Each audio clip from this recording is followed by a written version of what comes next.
আসসালামু আলাইকুম। আজকে ছোট একটু অঙ্ক সমাধান করব। এই ছোট ছোট অঙ্কই বিভিন্ন চাকরির পরীক্ষায় এসে থাকে।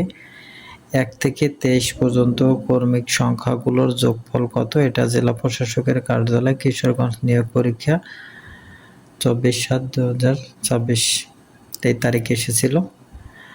এখানে ১ থেকে ২৩ পর্যন্তর কর্মিক সংখ্যাগুলোর যোগফল কত এটা বের করতে বলছে। আমরা একটা সূত্র জানি, n plus 1 ভাগ 2 সমান সমান n হচ্ছে এই যে শেষের পদ, তাহলে 23 যোগ 1 সমান 2 সমান কত হবে?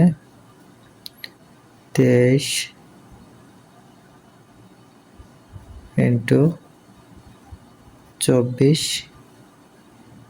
2 এইটা কাটাকাটি যে সমান হবে 12। তা 12 যদি 23 দিয়ে আমরা গুণ করি তাহলে হবে 276।